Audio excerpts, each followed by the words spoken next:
¿Me avisan si pueden ver mi pantalla, por favor?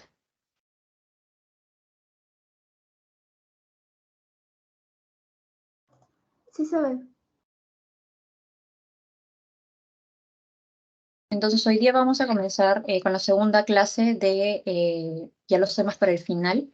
Comenzando un poquito con el intestino, hay que recordar que este básicamente se divide en dos, ¿no? El intestino delgado y el colon, ¿no?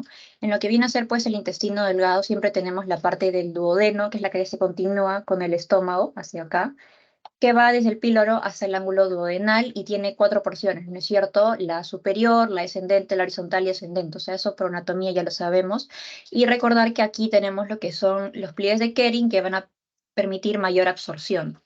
Y otra cosa importante, específicamente en la segunda porción del duodeno, acuérdense que hasta acá es donde llega la irrigación del intestino primitivo anterior. Y también acá es donde llega justamente el conducto pancreático, el conducto biliar, todos esos conductos. Entonces es una parte muy importante, ¿no? Luego ya le sigue con lo que es el yeyuno, que es toda esta parte que continúa desde el ángulo de Treitz, más o menos en el cuadrante superior izquierdo. El yeyuno es más ancho, tiene las paredes más gruesas, más pliegues, más vasos y tiene lo que son los nódulos linfoides submucosos. A diferencia del ilion, que vendría a ser esta parte de acá, que va a terminar hacia lo que viene a ser la válvula iliocecal en el cuadrante inferior derecho, y al contrario, esto es todo al revés. Es más delgado, paredes más finas, menos pliegues, menos vasos. Y acá no hay nódulos, sino hay son lo que son las placas de Peyer, ¿no es cierto? En la parte terminal, todo el intestino en general está irrigado por la mesentérica superior y el drenaje va hacia la vena porta. Otra estructura terminal que también tenemos es esta que es la válvula iliocecal o de Bowen, ¿no? ¿No es cierto? Que es esta estructura muscular que está en la parte medial posterior del ciego. Es un esfínter que está cubierto de mucosa y que va a tener dos pliegues circulares que van a proyectándose hacia la luz, ¿no? Entonces este vendría a ser la válvula y continuándose con la válvula tenemos lo que es el apéndice, ¿no es cierto? Que es este fondo de saco de ciego justamente por debajo de esta, que va a ser porque tres treñas, ¿no es cierto? El intestino están confluyendo, se va a irrigar por la arteria pendicular que viene de la arteria iliocólica. Y este apéndice puede tener varias ubicaciones, pero la más común es la retrocecal ascendente, ¿ok? Entonces, un poquito recordando lo que habíamos visto en la clase pasada, ¿no es cierto? Cuando yo tengo una instrucción en el intestino, generalmente, si es que mi paciente se ha operado, la causa más común van a ser las bridas y adherencias, ¿ok? Si el paciente no se ha operado, generalmente la causa más común son las hernias. En los niños, acuérdense que son las invaginaciones, ¿no es cierto? Y ya pensando en malignidad, tenemos que pensar de repente en algún tumor. Entonces, como habíamos visto en la clase pasada, lo que yo voy a ver en las radiografías es que todas mis asas van a estar dilatadas si es el intestino delgado siempre hacia la parte central, ¿no es cierto? A diferencia del colon que es hacia la parte periférica. Y voy a ver justamente mis válvulas que habíamos visto que van de borde a borde, ¿no es cierto? En algunos casos, como vemos acá también cuando el paciente está de pie, yo voy a ver estos niveles hidro hacia abajo por la gravedad aéreo, ¿no es cierto? Hidro aéreo. Y también puedo ver ese signo del collar de perlas que los habíamos dicho que son esas bolitas radiolúcidas porque tienen aire. En la tomografía igual, miren, yo voy a ver cómo mi intestino está dilatado, ¿no es cierto? Algunas abscesas incluso van a colapsar. Voy a tener este signo de acá, que es el signo de las heces, que es justamente el material pues de las heces que se va a estar mezclando con parte de aire que va a tener cierto parecido a lo que es el colon, ¿ok?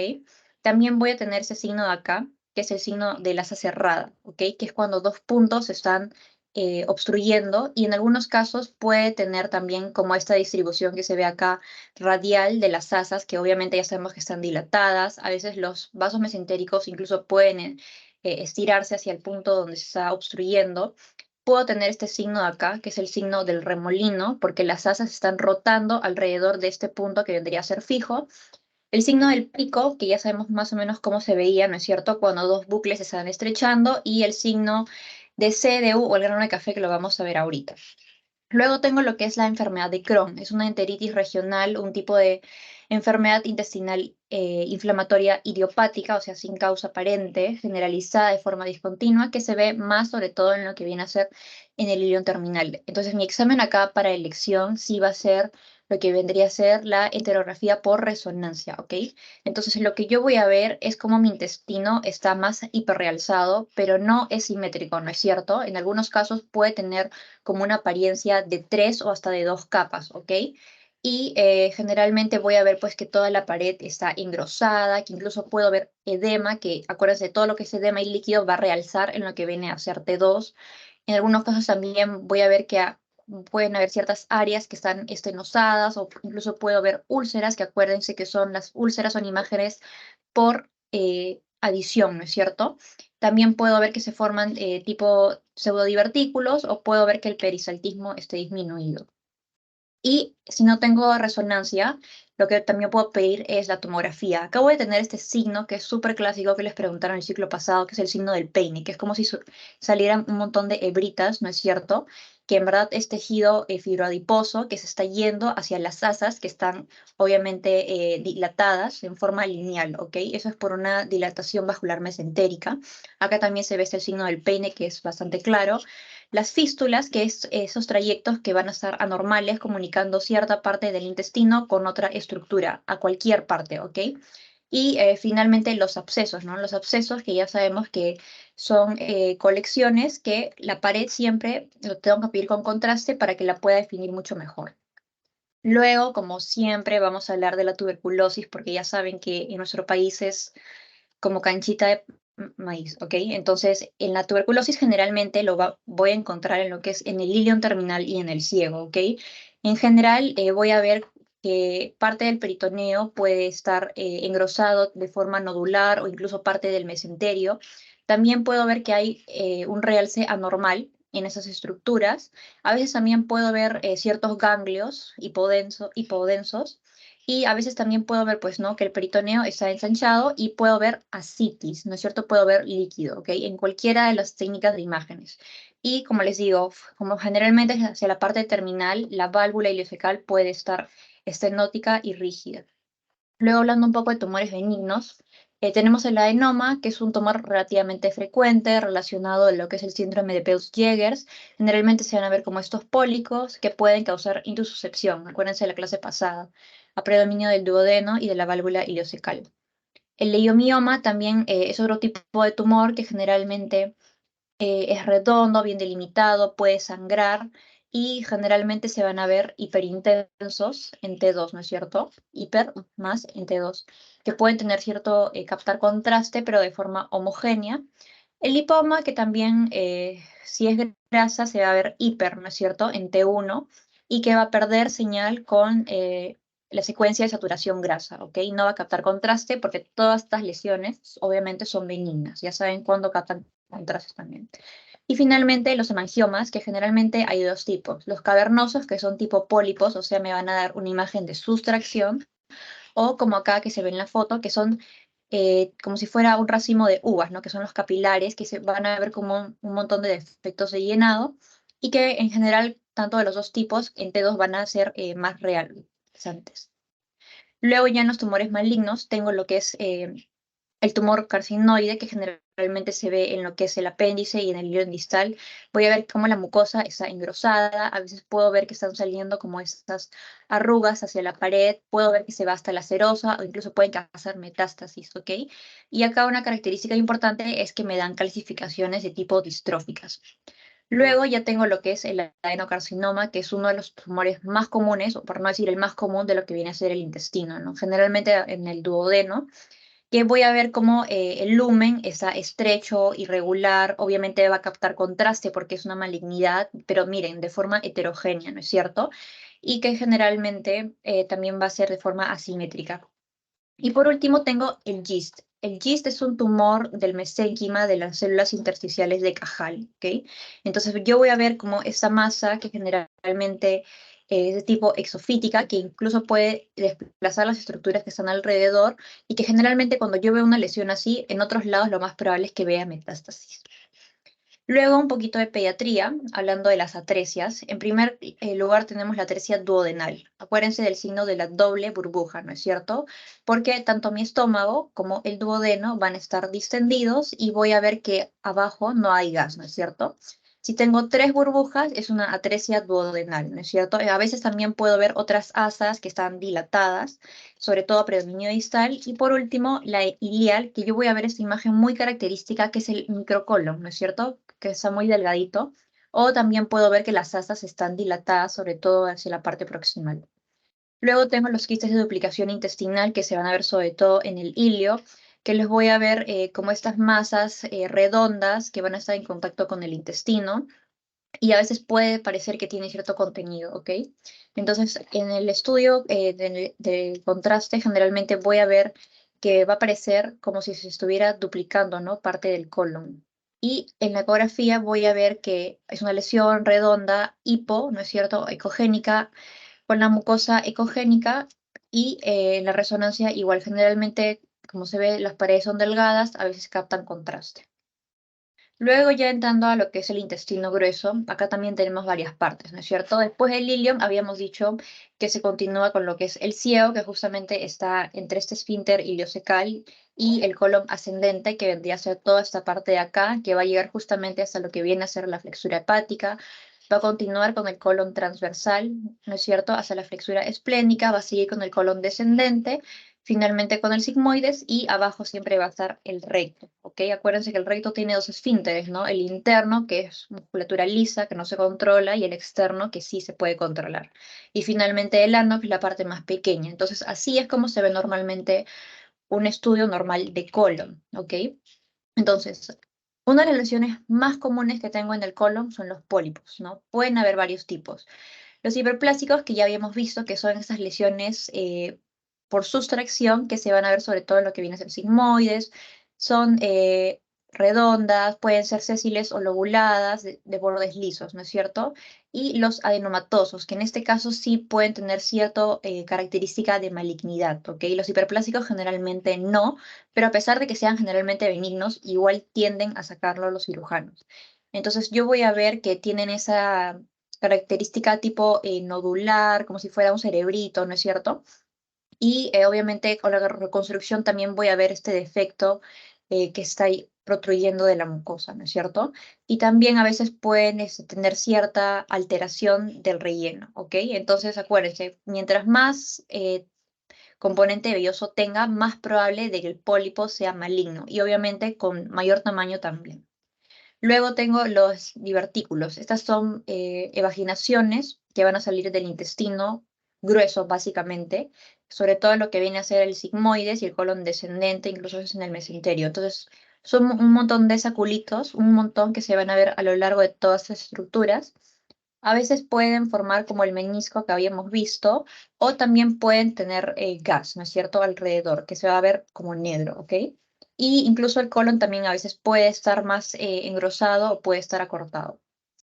Luego tengo el vólvulo sigmoides. Es la torsión del sigmoides sobre su meso, ¿ok? Entonces dice, primera causa de obstrucción intestinal crónica en el Perú. Entonces, si leen eso, ustedes ya saben que de cajón les van a preguntar, ¿ok? Entonces, a la radiografía yo voy a tener este signo, que es el signo del rayo de café, o también le pueden decir el signo del asa de omega, ¿no es cierto? Que es una asa que está totalmente agrandada, dilatada, y que en algunos casos puede tener niveles hidroaéreos, ¿ok? Y a veces también me puede dar el signo del pico, pero esto se ve sobre todo en lo que viene a ser el ciego, ¿ok? Entonces, igual, en la tomografía voy a ver mi asa, que va a estar, pues, obviamente formando una obstrucción con el bucle. Puedo ver que el mesenterio se tuerce, ¿no es cierto? Puedo ver el mismo signo del torbellino que habíamos visto hacia un lado y obviamente ya, pues, cuando son dilataciones así de esta magnitud, voy a ver, pues, que está obstruyendo totalmente mi abdomen, ¿ok? Y con el examen de fluoroscopía también voy a ver que generalmente me da el signo del pico, que era ese que les estaba mostrando. Pero generalmente estos exámenes ya no se piden. Con una radiografía yo ya puedo hacer mi diagnóstico. Luego tengo la apendicitis, ¿no es cierto? Disculpa, ¿Sí?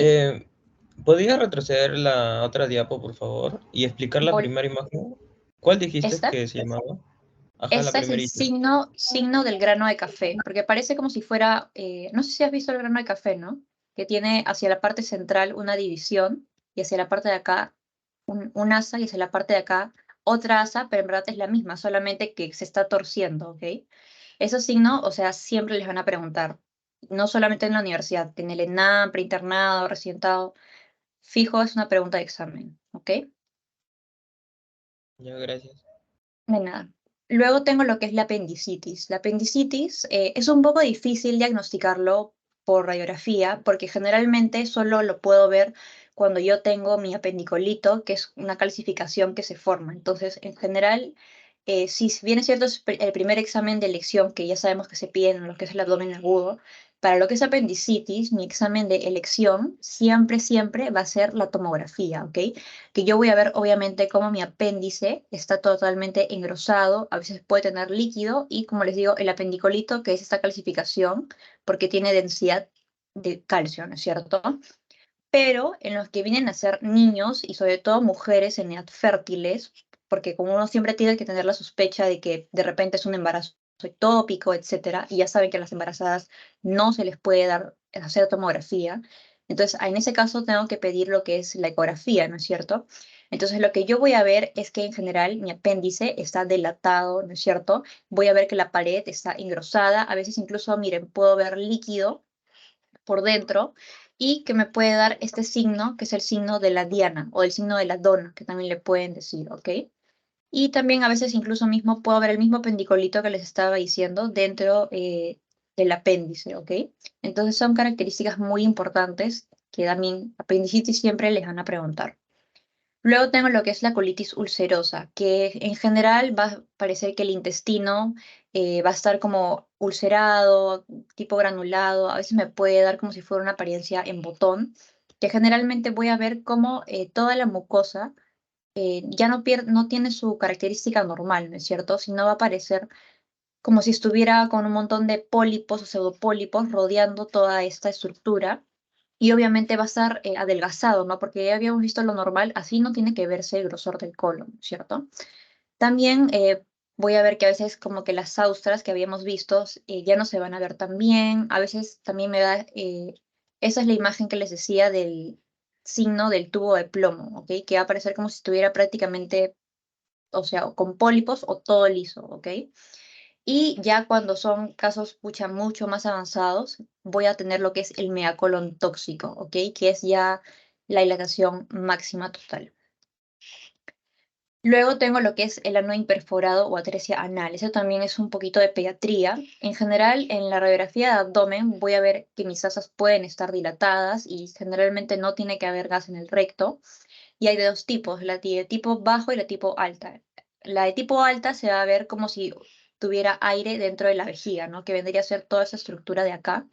O a veces incluso las heces pueden estar también calcificadas, ¿ok?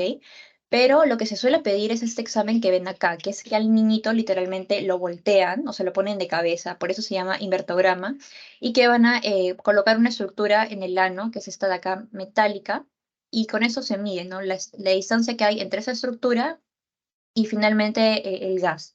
Entonces, si es más de 2 centímetros, es de tipo alto, y si es menos de 2 centímetros, es de tipo bajo. Pero hay algunos falsos positivos, sobre todo dentro de las primeras 24 horas o de repente si es que las heces están impactadas en el recto distal.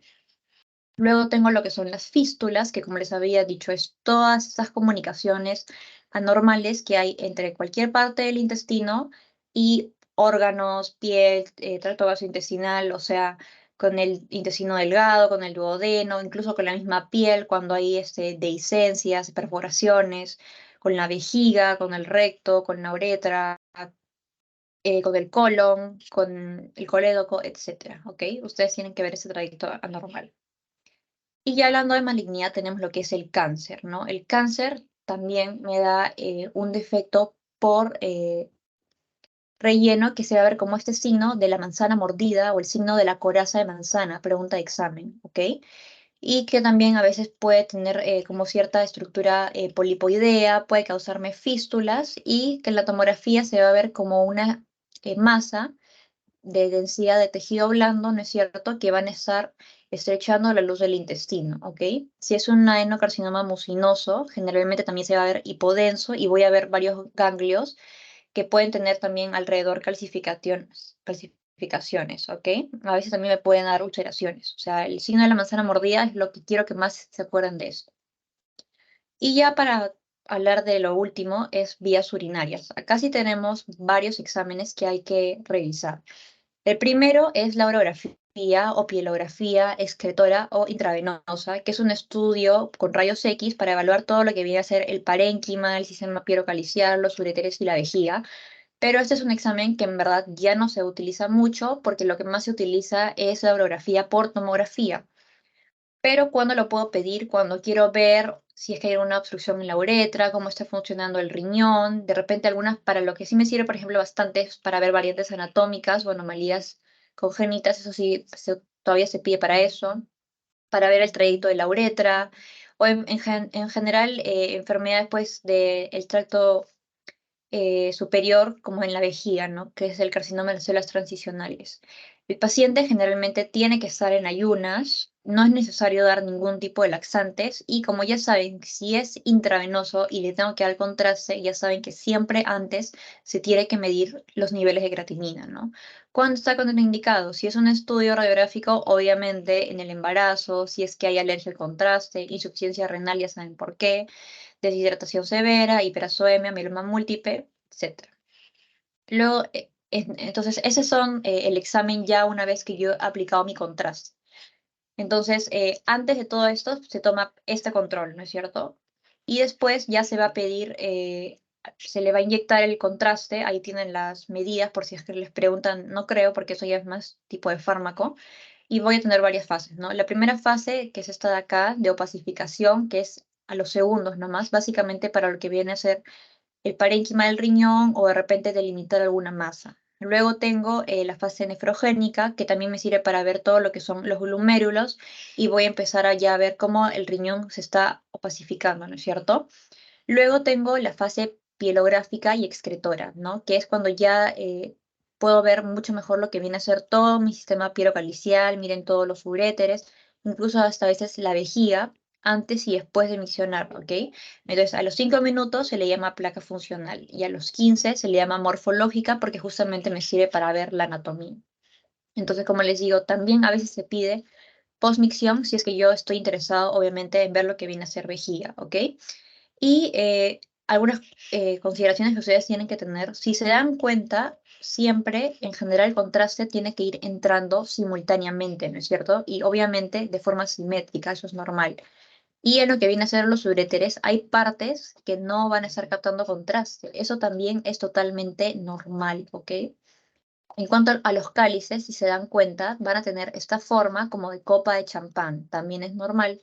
Y como les digo, si después de orinar todavía veo un poco de residuo, hasta 30 cc, también es normal. Ya más es patológico.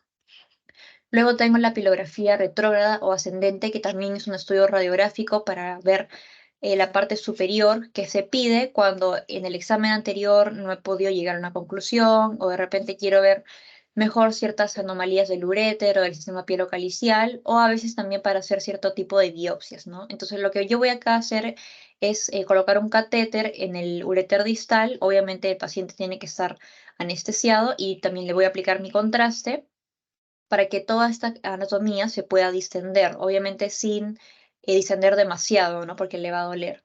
Y voy a pues ver todas las imágenes que yo quiera ver y en algunos casos puedo poner a mi paciente en decúbito, sobre todo para los cálices del polo inferior, pero ese examen tampoco ya no se suele utilizar.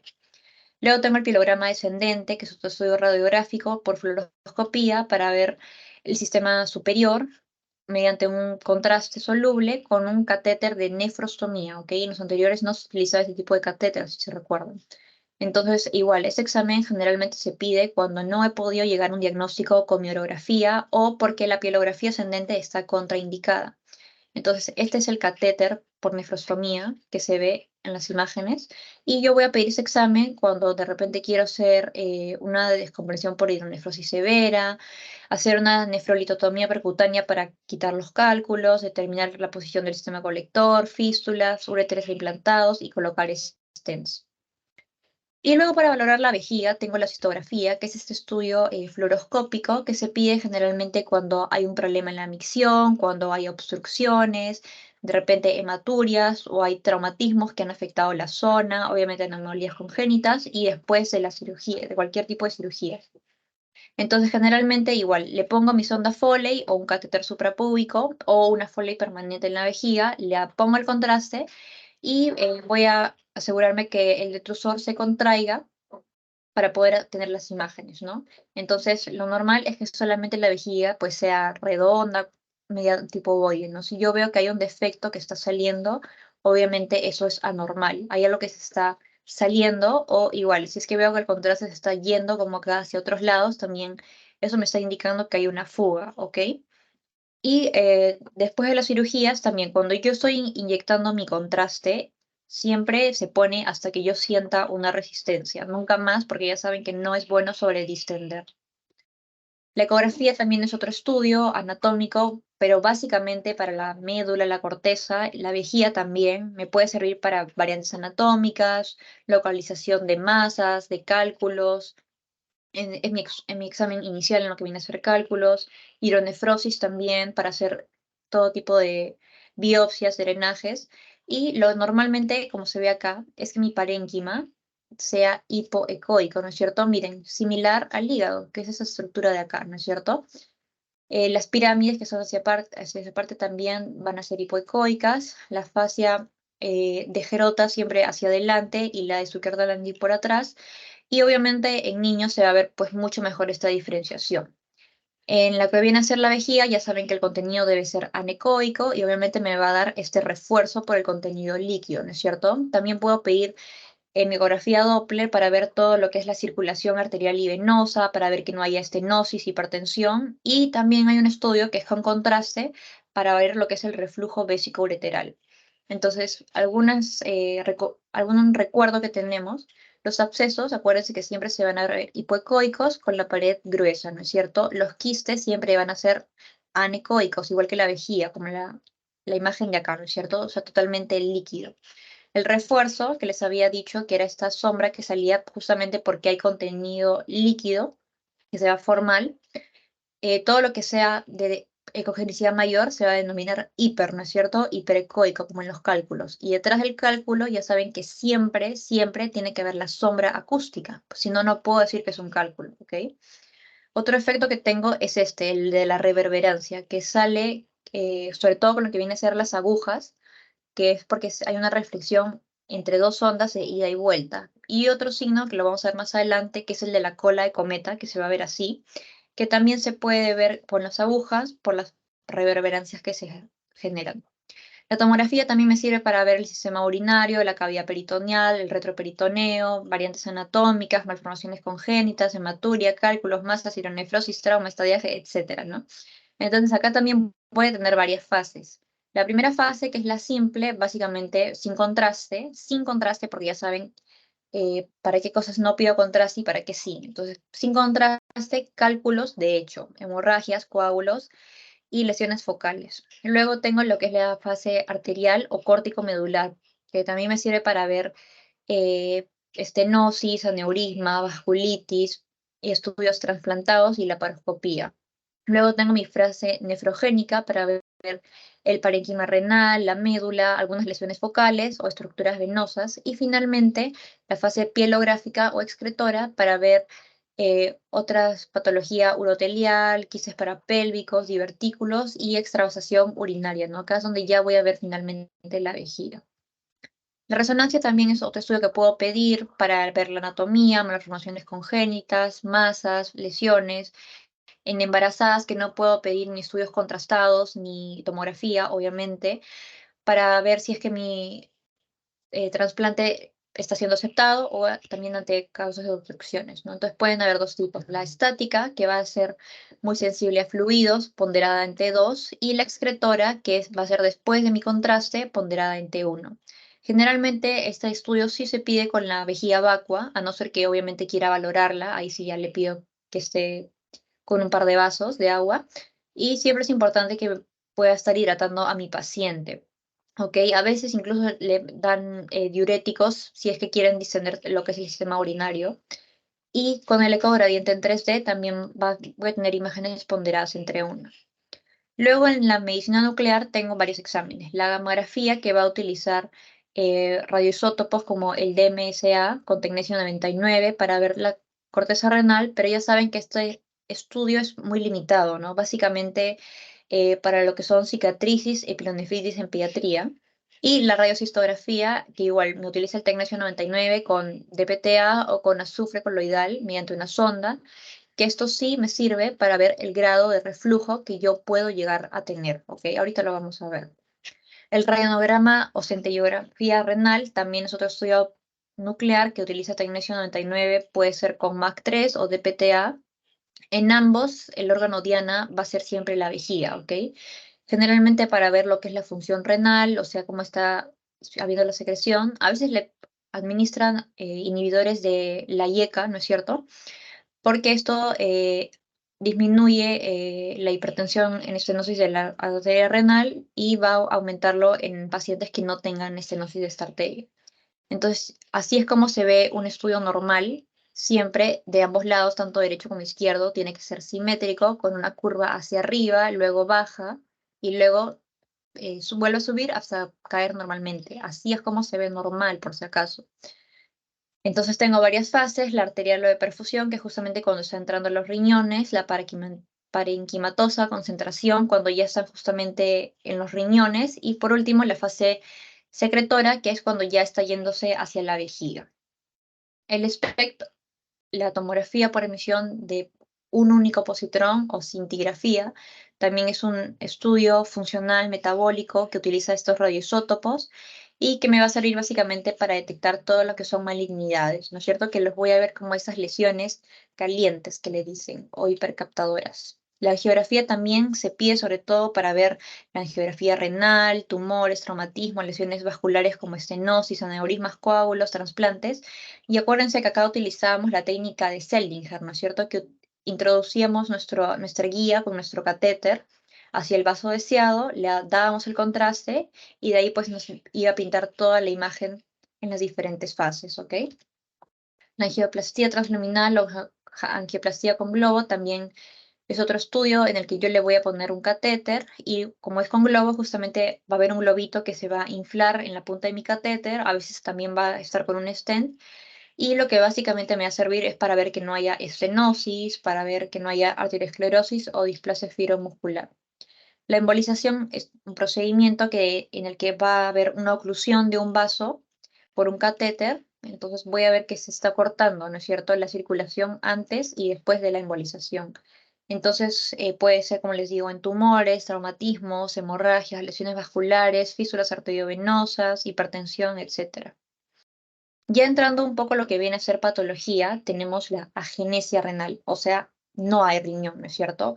Puede ser unilateral o puede ser de ambos lados. A ese, cuando son ya de dos lados se le llama el síndrome de Potter, ¿ok? Eso lo van a ver cuando lleven pediatría. Es un síndrome de muy mal pronóstico, prácticamente todos los niños mueren. Entonces, obviamente, antes de que el bebé nazca, lo puedo ver con la ecografía, voy a ver que no hay mi riñón y voy a ver que justamente por compensación el otro va a estar crecido, ¿ok? Y en la ecografía obstétrica voy a ver que hay oligoamnios o anhidramnios, ¿ok? Y en la ecografía o perdón, en la tomografía o en la resonancia voy a ver, pues, ¿no? Que solamente hay el riñón de un lado y del otro no va a estar viendo, ¿ok? Y justamente ese riñón, por compensación que les digo, va a estar mucho más grande de lo normal. Luego tengo la ectopia, ¿no? Este puede estar, es decir, al otro lado o puede estar por debajo en la pelvis o por arriba en el tórax, en cualquier lugar. Generalmente esto no me causa síntomas y a veces el ectópico puede tener cálculos, infecciones o puede ser más propenso al trauma, ¿no? Entonces, igual, en niños siempre mi primer examen inicial va a ser la ecografía. Eso, como les digo, como no causan síntomas, son hallazgos incidentales. Pero acá obviamente tengo que ver justamente dónde está. Entonces mi examen de elección va a ser la tomografía, ¿no? Que yo voy a ver mi riñón en una localización en la que no debería haber, ¿no? En la pelvis, prácticamente en el tórax, por arriba del hígado, imagínate, arriba del estómago. Y también puedo hacer una urografía intravenosa que les estaba diciendo para ver la evaluación funcional y estructural. Entonces mi riñón normal y mi riñón ectópico, ¿ok? Entonces acá está igual, ¿no? Prácticamente en la pelvis. La ptosis renal o el riñón flotante o caído es cuando mi riñón, como dice, cae más de 5 centímetros o más de 2 cuerpos vertebrales cuando mi paciente Está echado y luego se pone en decúbito lateral, ¿ok? Generalmente se ve en el lado derecho y voy a ver, pues, ¿no? Que el riñón está mucho más abajo de lo que debería estar, ¿ok? Si es que pido micografía, voy a ver que el índice de resistencia puede medir el flujo y también generalmente se ve en personas jóvenes, mujeres delgadas y también generalmente no suele causar síntomas. La duplicidad del sistema pielocalicial es otra anomalía también súper común que van a ver en la consulta, que es esta fusión de tanto el polo superior como el polo inferior, ¿no? Puede ser completa o incompleta si es que solamente llega hasta el sistema colector, ¿no? Entonces yo voy a ver cómo voy a tener dos uréteres que están duplicados llegando hasta hacia la vejiga, ¿no es cierto? Uno y dos. O también es hacia el camino, que se le dice incompleta. Igual acá voy a ver uno y voy a ver dos, ¿no es cierto? Que están saliendo. Y a veces esto me puede causar reflujo o también puede causarme obstrucción, ¿ok? El riñón en herradura también es otra anomalía en el que el riñón se va a unir. Por eso va a tener esa característica de la herradura como de los caballos, ¿ok? Entonces, generalmente estos riñones pueden también tener más cálculos, tener más infecciones, más traumatismos y en algunos casos puede tener más cierta predisposición a malignidad. Entonces, con la orografía voy a ver que voy a tener a mis riñones que van a estar conectando al centro por un istmo, ¿no es cierto? Sobre todo hacia la parte inferior de la línea media. En la ecografía igual voy a ver cómo el riñón está conectado con el otro riñón y que el polo inferior no se va a ver tan bien. Y en la tomografía o la resonancia, cualquiera de las dos, justamente voy a ver que el istmo anormalmente está conectando ambos riñones hacia la línea media, ¿ok? El ureterocele es una dilatación del ureter distal. En la ecografía se va a ver como esa estructura quística, o sea, anecoica, ¿no es cierto?, en la vejiga, que se va a estar ubicando en la unión vesicureteral, que también me va a dar como esta característica tipo quiste, ¿no es cierto? Y en la orografía intravenosa me va a dar este signo, que es el signo de la cabeza de la cobra o el signo de la cebolla china, que es por el defecto de llenado, ¿ok? La vejiga también puede estar distendida o incluso a veces puedo ver divertículos, ¿no? Entonces acá también otra vez ese es el signo de la cobra o el signo de la cebolla china. La hidronefrosis es la dilatación de mi sistema colector, tanto los cálices como la pelvis y el infundíbulo. Entonces, en la ecografía, en general, voy a ver que ese sistema está dilatado y que la corteza en general va a estar adelgazada, ¿ok? Y la tomografía me va a decir justamente qué es lo que está causando. Ya saben que sin contraste, con cálculos, y con contraste para todo lo que son malignidades y también la fibrosis retroperitoneal. Y aquí tengo varios grados que les pueden preguntar. El grado 1 es que yo voy a ver esta dilatación, pero no voy a ver que sea en los cálices, solamente en la pelvis. El grado 2 es que ya voy a ver que hay una dilatación en los pelvis y en los cálices, pero el parénquima está todavía normal. En el grado 3 ya voy a ver que hay más dilatación e incluso que ya la corteza está adelgazada, ¿no es cierto? Y finalmente el grado 4, que es el más severo, es que todo está totalmente dilatado, la corteza está atrofiada y obviamente pareciera como si estuviera esa apariencia de amombamiento, ¿ok? El reflujo también es otra cosa que siempre les paran preguntando. El grado 1 solamente llega hasta el uréter, ¿ok? Solo se queda ahí. El grado 2 es que ya llega hasta la pelvis renal, ¿no es cierto?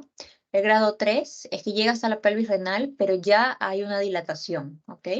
El grado 4 es que ya voy a empezar a ver esta tortuosidad aparte del dilatamiento, pero las papilas, que son estas de acá, todavía van a estar normales. Y el grado 5 ya es la máxima dilatación, máxima tortuosidad, ya las papilas que les decía y los forniceps se van a perder.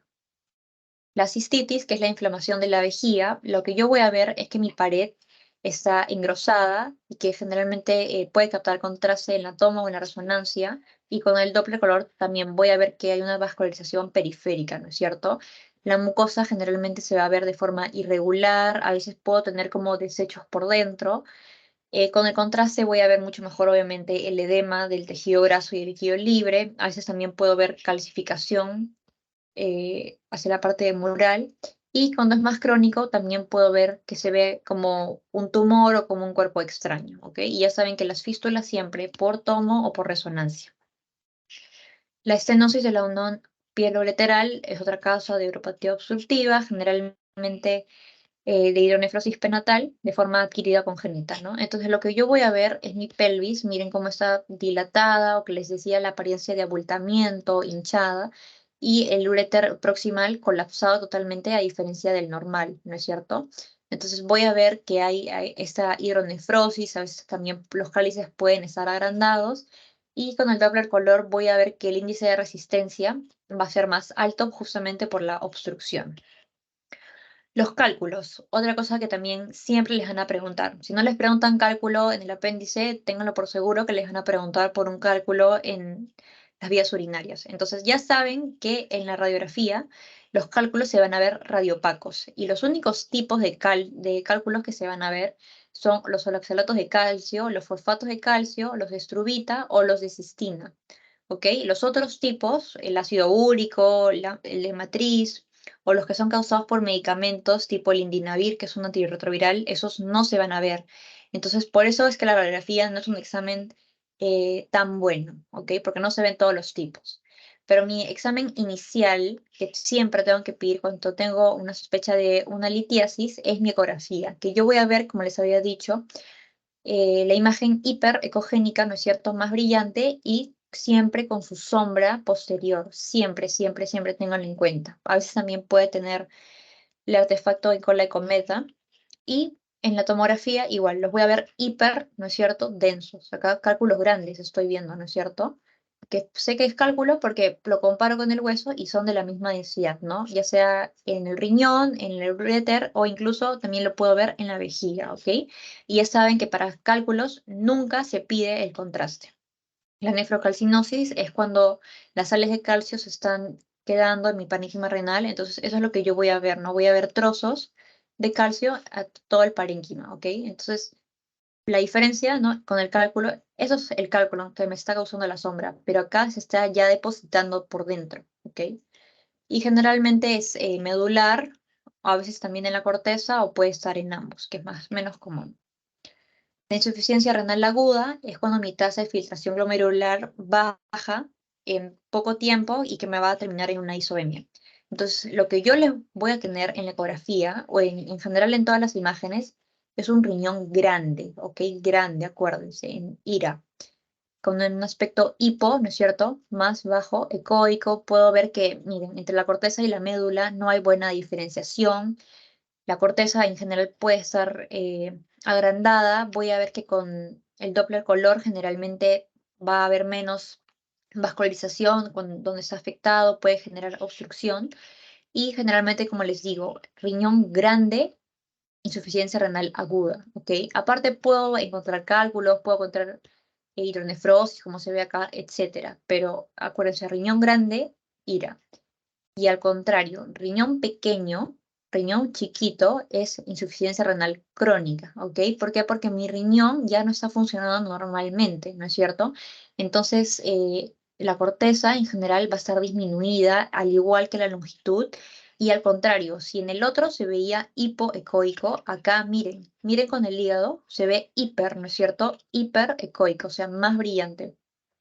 También voy a ver que entre la corteza y la médula no va a haber buena diferenciación. Puedo ver, encontrar calcificaciones y miren, mis riñones chiquititos, ¿no es cierto? Prácticamente no tienen nada de médula, prácticamente solo corteza. Y con el Doppler generalmente también la resistencia va a estar aumentada, sobre todo en las arterias segmentales e interlobulares. Luego tengo la pielonefritis aguda. Es una infección en la pelvis y el parénquima, sobre todo en mujeres jóvenes. Entonces, en la ecografía voy a ver que generalmente voy a encontrar como estos desechos por dentro. Como es una infección, generalmente puedo o no haber vascularización con el Doppler, ¿ok? Y a veces también puedo encontrar aire por dentro, que ya se le denominaría pielonefritis enfisematosa, ¿no es cierto? Y eso generalmente lo pido para ver lo que es hidronefrosis que hemos visto, abscesos que también hemos visto, infarto y colecciones, y para hacer obviamente mi guía ecográfica. Y en la tomografía lo que yo voy a ver es que mis riñones pueden tener estas lesiones como en forma de cuña, ¿no es cierto? El realce también generalmente no va a ser normal, va a ser menos de lo común. Y también puedo encontrar cálculos, edema o en la corteza, como va a estar patológica, puede haber como un bordecito que se va a formar. El absceso, que ya lo mismo que estamos diciendo, generalmente en la eco yo lo voy a ver como una lesión hipoecoica que va a tener paredes gruesas y que va a estar a veces con esta parte de adentro que son los ecos que se le van a formar, ¿ok? Pero siempre para abscesos, en todo lo que es abdomen, siempre mi examen de elección es mi tomografía, ¿ok? Entonces yo voy a ver una lesión hipo o isodensa, que generalmente la parte de la corteza que le estaba diciendo miren, va a captar bien el contraste, ¿no? Entonces, por eso acá sí tengo que pedir contraste, ¿ok? Y puedo también ver que la fascia también está engrosada o también la grasa puede estar obliterada. La pielonefritis crónica es todo lo contrario, ¿no? Eso ya es con el largo paso del tiempo, entonces acá yo voy a ver cómo mi riñón se está formando como una cicatriz, ¿no es cierto? Y que a veces también puede estar distorsionando los cálices, ¿ok? Entonces también, como es crónico, ya saben que el riñón se va a ver más chiquito, la corteza más adelgazada, y si, el otro generalmente va a estar por compensación agrandado. También puedo tener esto de acá, que es la agropaquia, que va a parecer como si estuviera engrosado, ¿no es cierto? Y generalmente va a haber una diferencia entre ambos riñones. La pielonefritis granulomatosa también es una complicación de la pielonefritis crónica, en la que yo en ecografía, miren, lo voy a ver cómo estoy perdiendo mi anatomía normal, ¿no es cierto? Y a veces puedo tener mi cálculo, ¿no es cierto? Hiperecogénico con mi sombra acústica, ¿no es cierto?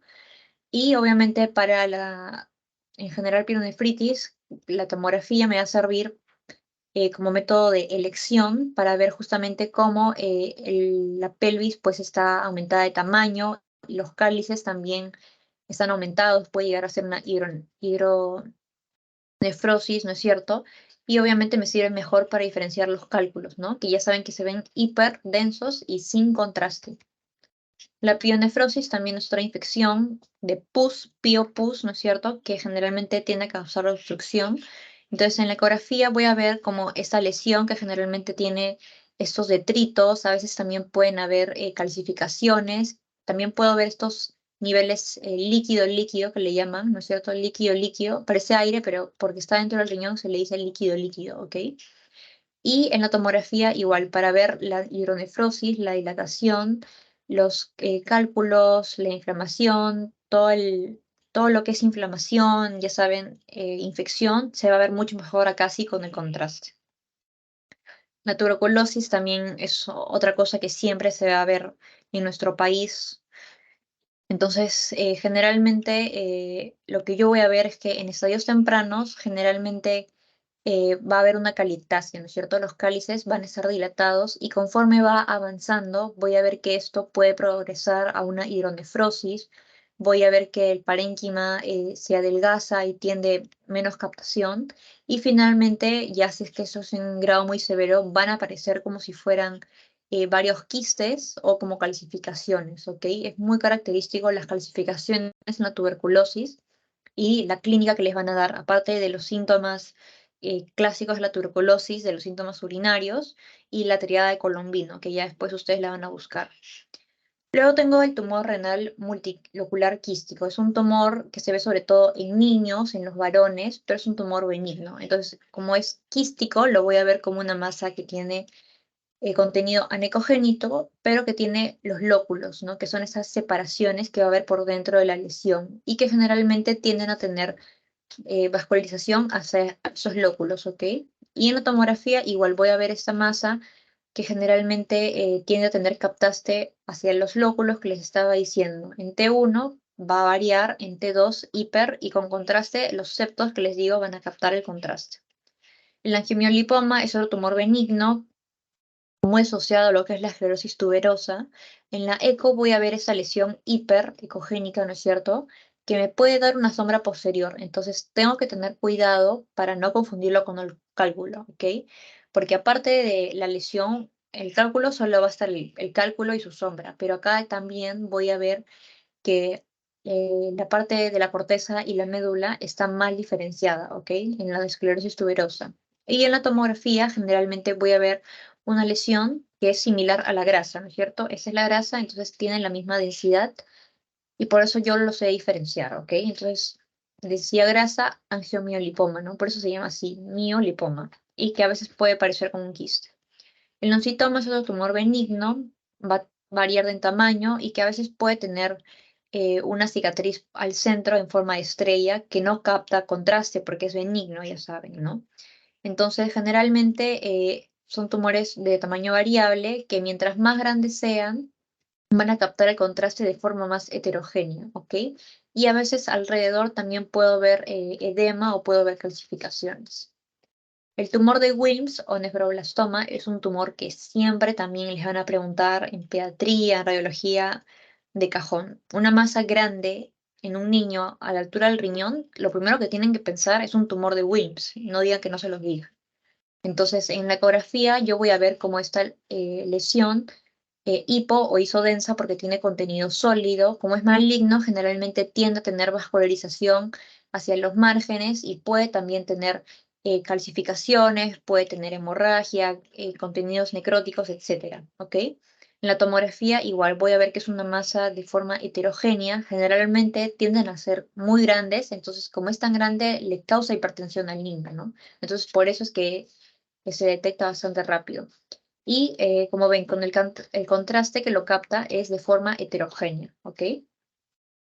El carcinoma de células claras es uno de los tumores malignos más comunes en los adultos, asociado a la enfermedad de von Hippel-Lindau. En este caso, el tumor sí me causa síntomas y ya cuando se detecta es muy tarde, ya está haciendo metástasis hacia otros lados.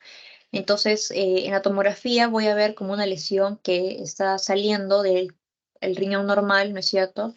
Y que con el contraste voy a ver pues que puede tener áreas de necrosis, áreas de calcificaciones, incluso se pueden ver mejor los quistes, etcétera, ¿no? Y con la resonancia igual, si es que es en T1, como en este caso se va a ver heterogéneo, y en T2 se va a ver hiperintenso. El carcinoma papilar igual, en la eco en general solo se va a ver como una lesión hipoecoica, pero para todo lo que son tumores ya saben siempre mejor pedir la tomografía para evaluar la metástasis o la invasión a otras estructuras. Entonces, generalmente es de una característica isodensa, ¿no es cierto? Que conforme va captando el contraste, voy a ver que va a captar menos, ¿no es cierto? Se va a ver más oscuro y tampoco van a tener vascularización. Entonces, por eso tengo que tener cuidado para no confundirlo con un quiste, ¿ok? Y en la resonancia, generalmente en T1 como en T2 se va a ver hipointenso y al igual que en la tomografía, el contraste que lo capta siempre es menos que la corteza normal. El carcinoma cromófobo, igual en la ecografía, solo se ve iso-hipoecoico y en la tomografía generalmente es una lesión aparentemente homogénea, pero un poquito menos que la corteza renal. Y en la resonancia igual se va a ver iso, ¿no es cierto?, intenso al riñón y cuando capta el contraste también tiende a ser de forma homogénea, no es normalmente que hagan necrosis. El nefroma mesoblástico es otro tumor benigno, generalmente relacionado a los niños, que lo voy a ver como una lesión hipodensa que puede captar contraste de forma variable si es que tiene necrosis, si tiene hemorragia, etcétera, y generalmente no tienden a calcificar. Y en T1 generalmente se va a ver iso o hipointenso, como se ve acá. A veces pueden tener partes hiperintensas si es que hubiera hemorragia. En T2 se va a ver hipo o hiperintenso y a la difusión generalmente va a ser restringida en la parte sólida. Y por último, el carcinoma de células transicionales es otro tumor maligno de las células uroteriales. Entonces, en la tomografía voy a ver cómo la parte de la pared de la vejiga está engrosada o va a tener este aspecto de tipo exofítico, ¿no es cierto? Hacia adentro. En algunos casos puedo ver las calcificaciones. Y en T2, que es mi examen de elección, en T1 generalmente se va a ver ISO intenso. En T2 tiende a verse hiperintenso y con el contraste generalmente van a captar. Entonces, esa sería toda la clase de hoy día. No sé si tienen alguna pregunta.